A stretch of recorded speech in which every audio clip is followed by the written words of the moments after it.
Greetings, Earthlings. Despite what you may have read, I am not dead, and this is the SE Electronics 6160 shotgun microphone. It costs about $500. I bought it with my own money. If you want to check it out, check the description. There are links there. All of my recording settings are also in the description, as well as the doobly-doo. Now let's talk about what's in the box. You're gonna get a zippered storage box. Holy Toledo, the microphone too? A foamy windy screen, a microphone clip, a 5/8 to 3/8 inch microphone stand adapter, a little bit of documentation, and some stickers. Then as far as the build quality, I have zero complaints about this thing. I think it feels fantastic. It has an all-metal chassis which feels very robust.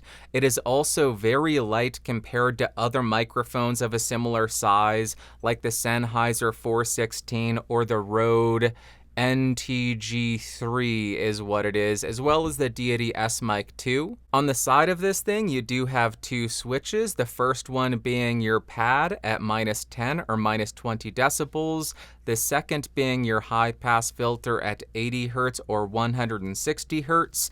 On the bottom, you have the XLR port, and FYI, it is made in China. I am not going to read all of the specifications to you, but I will have them listed in the description down below, and I will also have all of the graphs up on screen in case you want to pause and take a closer look at any of the info that's available. Now I'm spinning around the 6160 to 90 degrees so you can hear how the off-axis rejection and coloration sounds. Continuing around to 180 degrees, there should be another lobe of sensitivity here. Continuing around the microphone, you can hear the different tone as we go around the side, and then rotating and ending at the front of the mic. Now I have the microphone set up as more of a voiceover microphone, about 6 to 7 inches from my mouth, and let's see how this thing handles plosives. Please provide pizza pronto. Please provide pizza pronto. Please provide prepared pizza pronto. Pals. Now I am right on top of the microphone, which nobody will do, and it sounds very, very funny, but now you know. Now about 6 inches off of the 6160 with it pointed directly at the corner of my mouth, and here's how it sounds. Now about 1 foot away from the 6160. Now about 2 feet away from the SE6160, and about 4 feet away from the SE Electronics 6160. Now I am typing on a keyboard with Gateron blue switches just so you can hear how much of that it rejects, and to demonstrate that even with a shotgun microphone that will be picked up. And for the gamers, here are the sad W and spacebar keys. Now here's how the 6160 sounds about 6 inches from my mouth in a relatively well-treated room. And now here is how the 6160 sounds about 6 inches away from my mouth in a completely untreated room.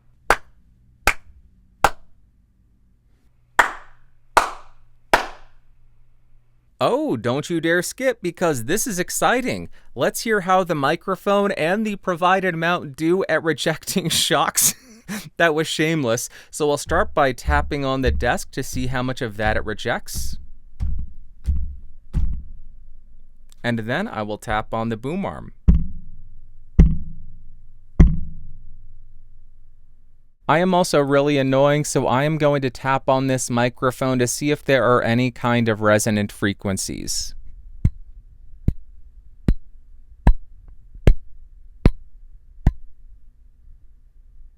Now let's hear how the high-pass filter sounds on this thing. So right now the microphone is in neutral, and now I have engaged the 80 Hz high-pass filter. This is the 80 Hz high-pass filter. Back on the neutral setting, you should hear a return of those lower frequencies, and then I will switch to 160 Hz. You should hear a lot of that low end get rolled off and sound a lot cleaner in the bass. Again, back to neutral. This is the neutral setting. Really quickly, this is the 80 Hz high pass filter. This is the 80 Hz high pass filter. And then switching directly to the 160 Hz high pass filter, 160 Hz, and then again back to the neutral EQ setting. I also want to be thorough, so let's hear how the pad circuit is implemented. Currently, the pad is off. Now I have switched to minus 10 decibels. Let's jump to minus 20 decibels. That is minus 20. And then we'll go back to 0 dB. There we go. It is immediate. So if you're engaging the pad, maybe just bring your fader down to avoid pops or anything. Now I want to hear if the provided foam windscreen has any kind of impact on the tone of the recording. So right now I'm about 6 to 7 inches off of the mic and the foam windscreen is not installed. This is the 6160 without the foam installed. Here's how the 6160 sounds with the provided foam windscreen installed at the exact same distance. This is with the foam installed. And just for good measure, here is another sample on the 6160 without the provided foam windscreen installed. And here is another sample of the 6160 at the exact same distance with the foam windscreen that's provided installed on the microphone. Did you hear a difference or does it sound the same?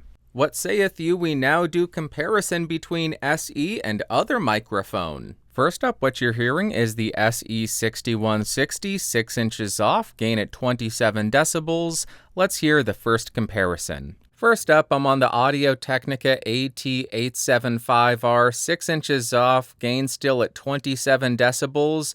This microphone costs about $190, so quite a bit cheaper. That's enough on this mic, let's move on. Back on the SE shotgun microphone to function as a palate cleanser, let's hear the next mic. Now on the Audio Technica AT8035, still about 6 inches off of the tip of it, gain at the exact same level. This microphone costs about $290, and it is so stupidly long to be hand-holding indoors. This is dumb. Let's move on. Back on the SE Electronics again, here's how it sounds. Let's hear another microphone. Next on the Deity Smic 2, this is not the 2S. I am still 6 inches off. Gain is still at 27 decibels. This microphone cost about $360, although I think it may have been replaced by now. But that is the Deity Smic 2. Let's do a bunch more. Back again on the SE Electronics, nothing has changed, everything's the same. Next. Now I am on the Rode NTG5, which is teeny tiny and also very light, 6 inches off, gain still at 27 decibels. This microphone kit costs about $560, so a pretty fair comparison to the SE. Let's do some more of these. All right, here's the 6160 again, let's hear another one. Wow, wow, wee, whoa. Now I am on the Rode NTG3. I have no idea what that was. I am 6 inches off. Gain is still at 27 decibels. This microphone costs about $730 dues, and that's the NTG3. I am slowly losing my mind on the SE6160. Let's go to some more microphones. Now onto one of the most popular shotgun microphones out there, the Sennheiser MKH416, 6 inches off, gain still at 27 decibels. This microphone costs about $1,050 without a discount. This is ubiquitous. This is an incredibly popular shotgun mic, and that is enough of it. Let's do some more. Here's the 6160 again to function as a palate cleanser. We are over the hump. Let's move on. Now I am on the SE Electronics SE8, which is a small diaphragm condenser. I have the microphones tip to tip, 6 inches off, gain at 27 decibels. This microphone costs about $280, so SE shotgun against SE SDC. Which do you prefer? All right, to clear out your ear canals, here is the 6160 again. Same distance, same gain setting. Check the lower third. Next, please. Now I am on the Shure SM81, 6 inches off, gain at 27 decibels, no pad, no filter. This microphone costs about $440. That is the SM81 against the 6160. Hey, I'm on the 6160. What a shocker. Here is how it sounds. What's more shocking is the next microphone. Next on the Beyerdynamic MC930 with the microphones tip to tip, 6 inches off, gain still at 27 decibels, no pad, no filter. This microphone costs about $800, so a bit more than the SE. Let's move on. Hello, I am back on the 6160. My brain is mush. Let's hear microphone 10. Next, I'm on the Neumann. Hello, Neumann. KM184, 6 inches off of the microphone's end, gain at 27 decibels. This microphone costs about $900 dues. That's a lot of damage. That's the Neumann SDC against the SE Shotgun. Let's do a few more. Here is another palette cleanser on the 6160. That is enough talking. Let's move on. Now I am on the Shure SM57 and I am likely boosting this 25 to 30 decibels in post. I am 6 inches off. The microphone's gain is at 27 decibels. This is meant to be a point of reference because this is one of the most ubiquitous microphones out there, the SM57 against the SE6160. Now you have that point of reference. Shall we continue? And we have one final microphone to go. You know what it's going to be, so let's jump to it, right? Now I'm on the Neumann. Hello, Neumann. U87 Ai on the cardioid pattern. No pad, no filters engaged. I am 6 inches off of this thing. The microphones are tippish to tippish. This microphone costs about $3,700, and I know every single person is comparing these, knowing full well I can boom mic a U87. It's a fair comparison. Let's move on.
Just disappeared. Know that I'm still here.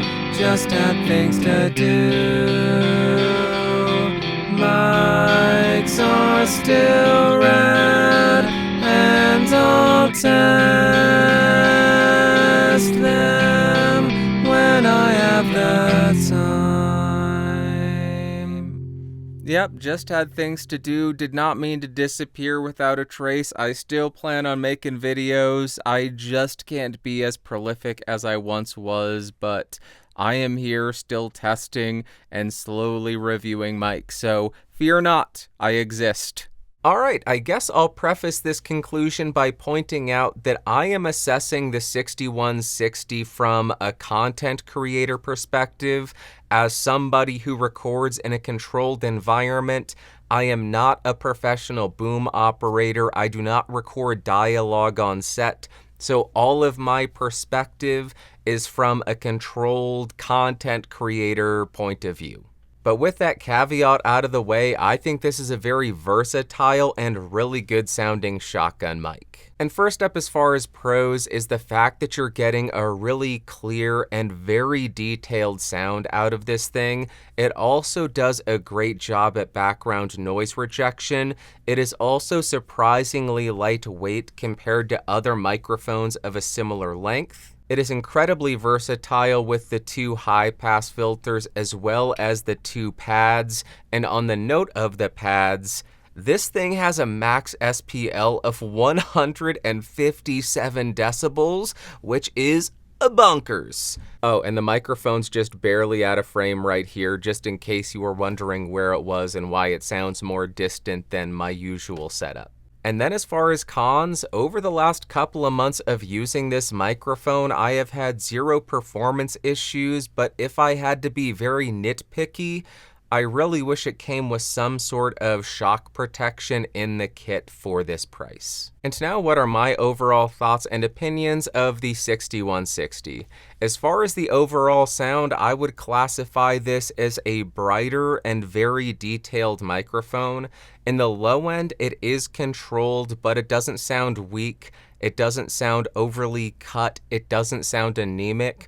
You're getting more of a neutral midsection, and then you have this boost in the treble and air frequencies, which yields that very detailed, very crisp and clear sound. On the electric guitar, I am surprised to say that I actually kinda liked it. The low end wasn't overly boomy, the top end wasn't overly shrill. It just gave this nice, clear, and lively sound. On the acoustic guitar, tonally, I liked it, but I think the polar pattern was a detriment because it sounded a bit too narrow, like it wasn't picking up the width of the acoustic guitar. So perhaps backing the mic up to 2 feet away, you could get a wider image, but at 1 foot or closer, I think it's a bit too narrow sounding. For singing vocals, I don't think they market it for that application, but tonally, I think it works perfectly fine. So if you have this in your mic locker and you're in a pinch and need a singing vocal microphone, I think it works fine. And for spoken word, which is what I believe this was primarily designed for dialogue, for overhead boom miking, applications like that, I think it works quite well. It offers that very clear and detailed sound, which I know a lot of people love, which is why microphones like the MKH416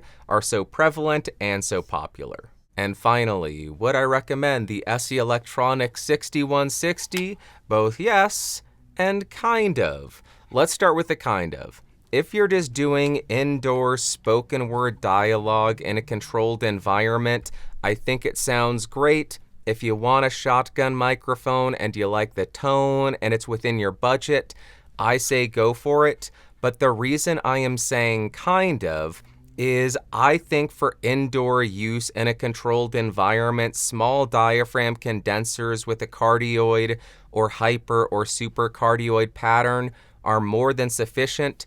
They are much smaller, so they're easier to work with. They tend to be a little bit cheaper, like $250 versus $500, and they are a bit more prevalent, so you're able to get a few more tonal options if you want something a bit more neutral. Also, if you are looking for a microphone primarily for recording music in a studio environment, I doubt you're looking at the 6160, but if you are, I would personally lean towards small diaphragm condensers for all the reasons I just stated. But if you are doing spoken word dialogue, if you're a boom operator and you need that more narrow, more directional microphone, if you like the tone of this, if you want the added versatility of those high pass filters and the pads, then I think this is a great sounding option offering that more detailed sound at a very reasonable price.